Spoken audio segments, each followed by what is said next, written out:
The Christmas lights twinkled as I helped my 7-year-old son Lucas pack his favorite dinosaur pajamas. His excitement was contagious, counting down the days until we would visit my parents. Then my phone rang. Mom's voice was hesitant. "Dante, we decided this year's party is adults only." My heart sank. How could I tell Lucas? Finding a last-minute sitter cost a fortune. When I arrived at their house alone, my jaw dropped. There in the living room, my sister's 3 children were unwrapping presents. Before I share what happened next, let me know where you are watching from, and hit that subscribe button if you have ever dealt with family favoritism during the holidays. I stood frozen in the doorway, trying to process what I was seeing. The living room was filled with childish giggles and the sound of wrapping paper being torn apart. My sister Sophia's 3 kids, ages 5, 8, and 10, were sprawled across the carpet, surrounded by gifts and Christmas cookies. At 34, I had built a life I was proud of. After graduating with an engineering degree, I had worked my way up to senior software engineer at a respected tech firm in Boston.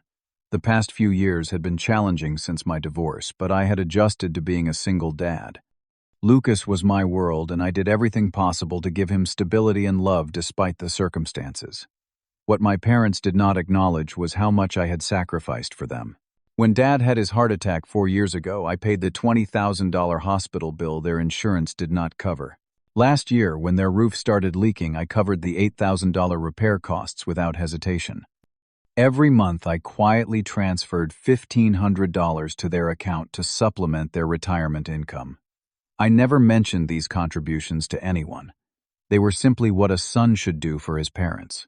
Sophia, my younger sister by 3 years, had always been the golden child. Her path seemed blessed, married to a successful investment banker mother to 3 perfect children, and living in a sprawling home in the suburbs. What no one discussed was how I had always been the responsible one while Sophia received endless praise for the smallest accomplishments. I had noticed the pattern of favoritism for years but brushed it aside. When my parents gushed about Sophia's children at family gatherings while barely asking about Lucas, I told myself they were just excited about their newest grandchildren. When they remembered every activity and achievement of Sophia's kids but forgot Lucas was in the chess club despite my repeated mentions, I made excuses for them. Family harmony seemed more important than confronting uncomfortable truths.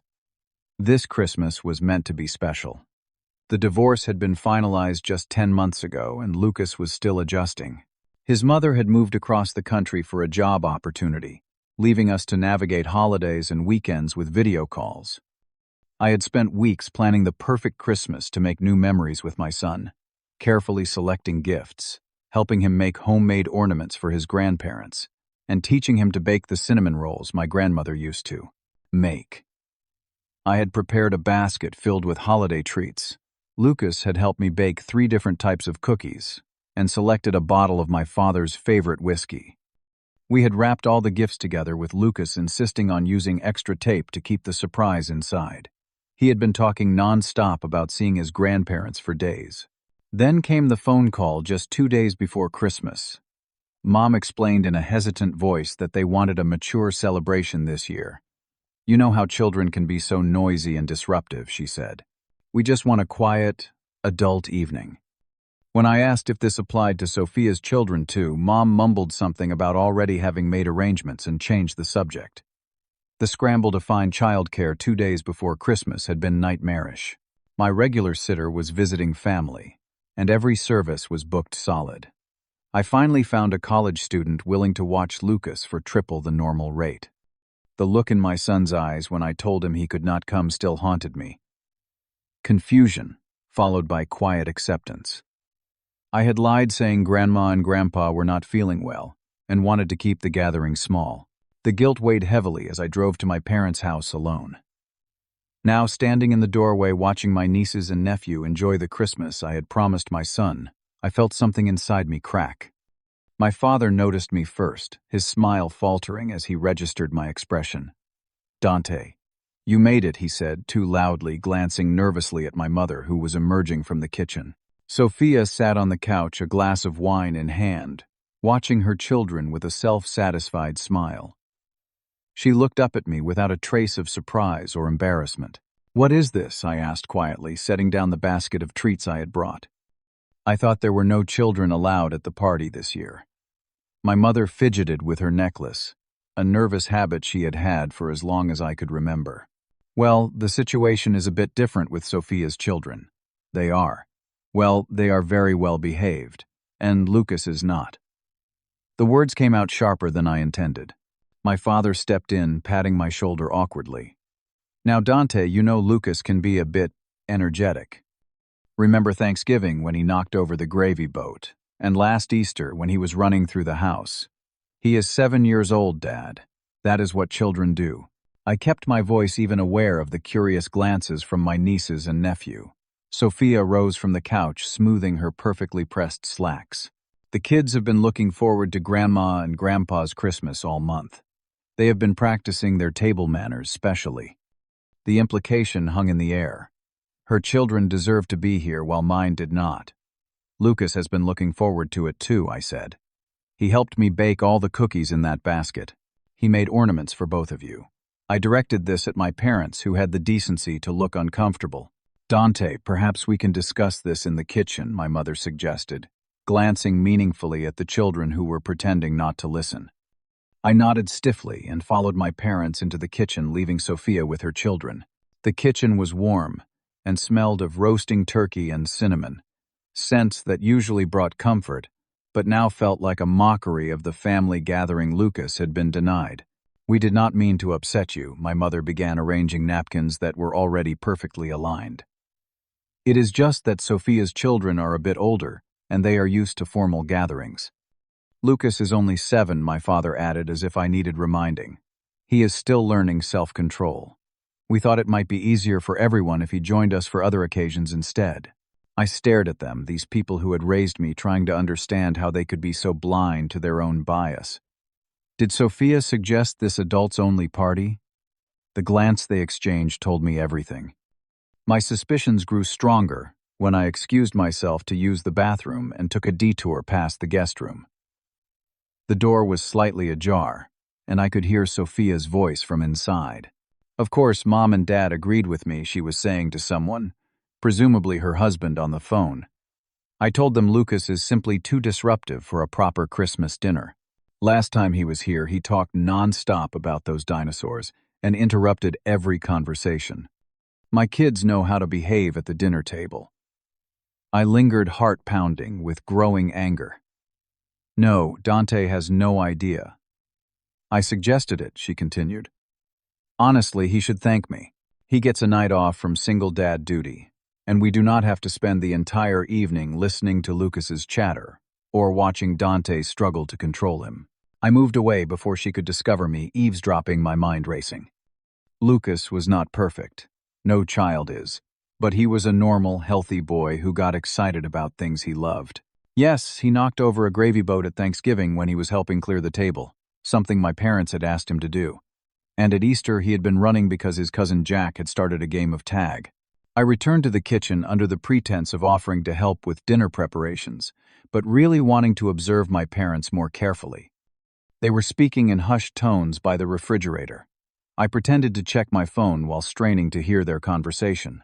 "We cannot tell him about the gaming console we got for Jack, or the science kit for Emma, and the dollhouse for Lily," my mother was saying. "He will wonder why Lucas only got the sweater."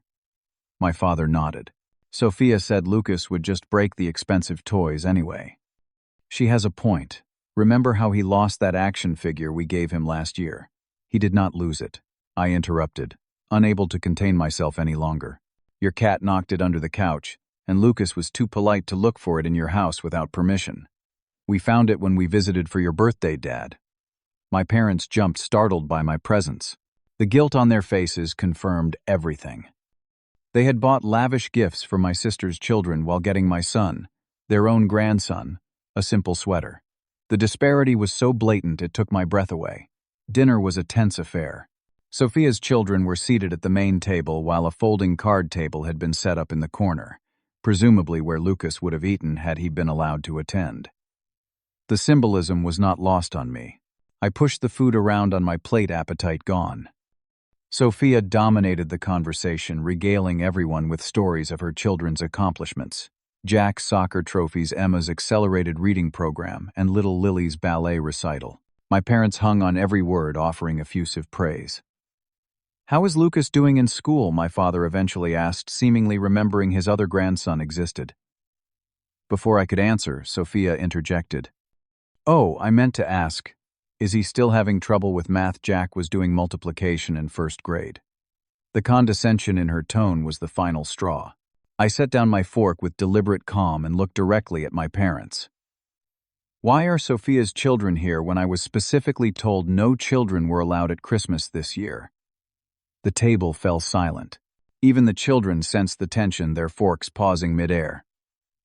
My father cleared his throat. "Well, Dante, it is complicated. Sophia's children are part of a complete family unit. They have certain expectations for the holidays. And Lucas does not deserve those same expectations because—" I pressed. "That is not what your father meant," my mother interjected quickly. "Then what did he mean, Mom?" I asked, my voice steady, despite the anger building inside me. "Please explain to me why my son was excluded while his cousins were welcomed." Sophia set down her wine glass with a sharp clink. "Maybe if you had worked harder on your marriage instead of letting Amanda leave, Lucas would have a stable family too." The room went completely silent. Even my parents looked shocked at her cruelty. "Sophia," my mother gasped. But the damage was done. Sophia continued, emboldened by years of preferential treatment. "These children," she gestured to her 3 kids, "deserve to be here because they are part of a successful family. They have 2 parents who are committed to each other. They have stability and structure." I had been holding myself together by a thread, but with those words, something inside me snapped. All the years of overlooked sacrifices of quietly supporting my parents while receiving less love and appreciation than my sister, of watching my son be treated as less than his cousins. It all crashed down on me at once. "Let me be very clear about something," I said, my voice deadly calm. "My divorce does not make my son less deserving of his grandparents' love. His energy and enthusiasm for life are not character flaws to be corrected. And my single parenthood is not a failure. It is the hardest, most rewarding job I have ever done." I turned to my parents. "Do you know what Lucas asked for Christmas this year?" "To spend time with his grandparents. Not toys, not games. Just your time and attention." My father shifted uncomfortably in his chair while my mother stared at her plate. Sophia rolled her eyes, which only fueled my determination. "I have never shared this with anyone, but I think it is time for some honesty at this table." I pulled out my phone and opened my banking app. For the past 4 years, I have been supporting Mom and Dad financially. My sister's smug expression faltered. "When Dad had his heart attack, I paid $20,000 to cover what insurance would not. When the roof needed repairs last year, I paid $8,000. And every month, I transfer $1,500 to help with their living expenses." My parents looked mortified, but I continued. "I never mentioned it because that is what family does. We help each other without expecting praise or thanks. But I am curious, Sophia. What have you contributed besides criticism and judgment that is different?" she sputtered. "James and I have 3 children to support, and a vacation home in the Hamptons," I countered, "and 2 luxury cars, and private school tuitions that cost more than most people's mortgages. Meanwhile, I balance supporting my son, helping our parents, and building a college fund for Lucas." I turned back to my parents. "Did you think I would not find out that you loaned Sophia $30,000 from the money I gave you to help with her down payment money that I earned working 60-hour weeks while also raising my son alone?" The color drained from my father's face. "How did you?" "Dad left the paperwork out when I came to fix the furnace last month," I explained. I did not say anything then, because I thought there must be some explanation. But now I see the truth. I have always been the family ATM, while Sophia has been the favorite child. I stood up from the table. "Starting today, that arrangement is over. The monthly transfers will stop. I will be putting that money into Lucas's college fund instead." "Dante, please," my mother began, panic evident in her voice. "We never meant to hurt you or Lucas. But you did hurt us, Mom." repeatedly and deliberately. I gathered my coat and the basket of treats Lucas and I had prepared. I am not angry about the financial support. I offered that freely. I am heartbroken that my son was excluded from a family celebration while his cousins were welcomed simply because their parents are still married. "You cannot just cut us off," Sophia exclaimed. "Mom and Dad need that money." "Then perhaps you can start contributing your share," I replied evenly. Family support should not fall on one person's shoulders, especially when that person is treated as an afterthought. To my surprise, James, Sophia's husband, spoke up. "He is right, Sophia." He turned to me. "I had no idea about any of this. I thought your parents were doing fine on their retirement, and I certainly did not know Lucas was specifically excluded today." Sophia glared at him.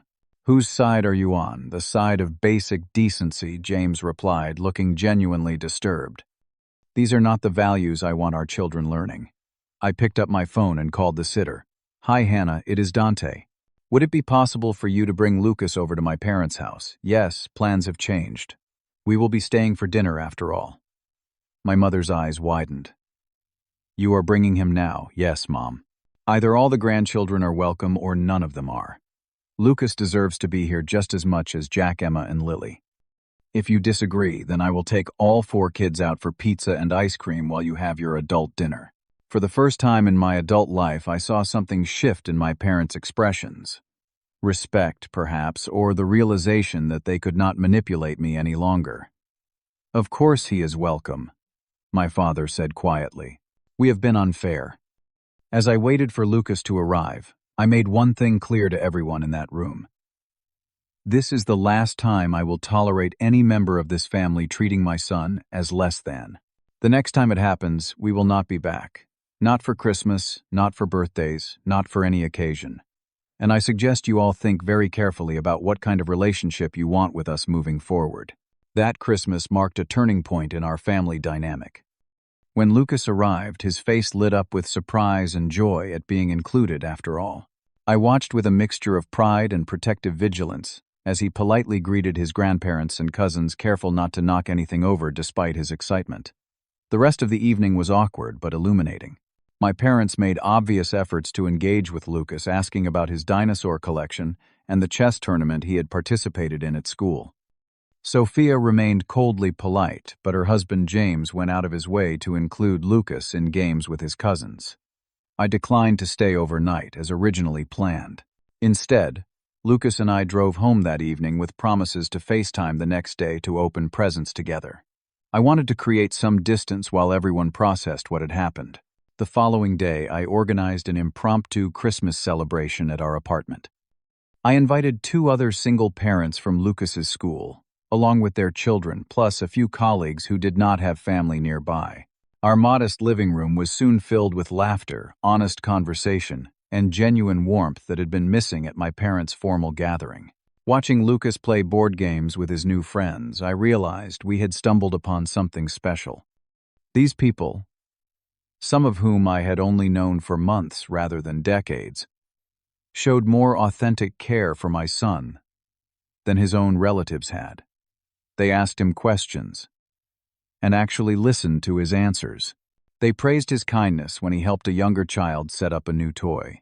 They saw him for the wonderful boy he was, not as a disruption or an inconvenience. 3 weeks later, my father called. His voice was hesitant, lacking the authoritative tone he typically used. "Dante, your mother and I have been doing a lot of thinking," he began. "We owe you and Lucas an apology. A real one, not just words said in the moment." I remained silent, waiting for him to continue. "We have been unfair to both of you for years," he admitted. "Somehow we fell into treating Sophia and her family differently, and we never stopped to examine why. After you left on Christmas, we had a long conversation with James. He had some choice words for us about how we have been treating Lucas. That surprised me. James said that he did. He pointed out things we should have seen ourselves. And he was right."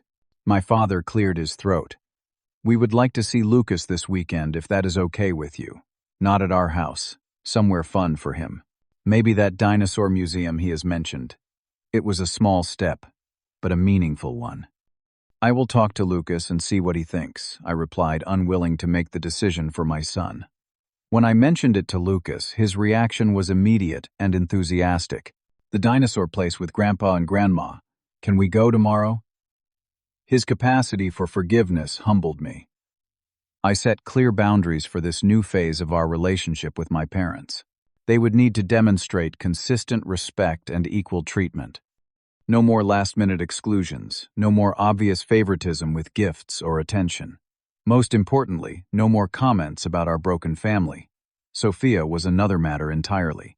2 months passed before she reached out, and even then, it was prompted by financial necessity rather than genuine remorse. With my financial support to our parents ended, they had asked her to contribute to their monthly expenses. This new obligation had apparently caused tension in her perfect marriage. "I did not realize how much you were giving them," she admitted during an awkward coffee meeting. "James says we need to step up now that you have stopped." I nodded but offered no sympathy. "That seems fair. The thing is," she continued, stirring her latte nervously, "it is making things tight for us with the private school tuition and the mortgage on the vacation home." "That sounds like a personal budgeting issue," I replied calmly. Sophia looked startled at my lack of sympathy. For the first time in our adult lives, I was not rushing to smooth things over or make her feel better. Her discomfort was palpable, as she realized the dynamic between us had permanently changed. "I am sorry about what I said about your divorce," she finally offered. "It was cruel and uncalled for. It was, I agreed. But the bigger issue is how you have treated Lucas. He notices the difference between how you and Mom and Dad interact with your kids versus him. Children are perceptive, Sophia. They know when they are not wanted." Something in my words seemed to finally break through her defensiveness. Perhaps it was imagining her own children feeling unwelcome and less than. Whatever the cause, I saw genuine regret in her expression for the first time. "I would like to try again," she said quietly. "Maybe Lucas could come over to play with his cousins sometime." I nodded. "That would be nice. But understand this, I will be watching carefully. One comment, one look that makes my son feel inferior, and we will leave immediately, and we will not come back." Over the following months, our family relationships slowly shifted. My parents became more engaged grandparents to Lucas, making visible efforts to connect with his interests and celebrate his achievements. Sophia and I maintained a cordial but distant relationship, though Lucas developed a surprisingly close bond with James, who often invited him for guys' afternoons with his cousins. As for me, the experience taught me valuable lessons about family boundaries and self-worth. I established a separate college fund for Lucas with the money that had previously gone to my parents. I became more intentional about creating our own family traditions, ones based on joy and inclusion rather than obligation and appearances. Most importantly, I learned that sometimes standing up and walking away is the most loving thing you can do, not just for yourself, but for those who have taken you for granted. True family is not defined by blood relations or legal documents, but by consistent love, respect, and support. That Christmas changed everything for Lucas and me. Sometimes rebuilding requires first having the courage to tear down what no longer serves you. The family we have created, a mix of blood relatives who earned back our trust and chosen friends who proved their loyalty, is stronger and more genuine than anything we had before. What about you? Have you ever had to set difficult boundaries with family members to protect yourself or your children? Share your experience in the comments below. If this story resonated with you, please hit the like button and subscribe to hear more real-life stories of finding strength through difficult times. Thank you for listening. And remember, you deserve a seat at the table, and so do the people you love, no matter what others might say.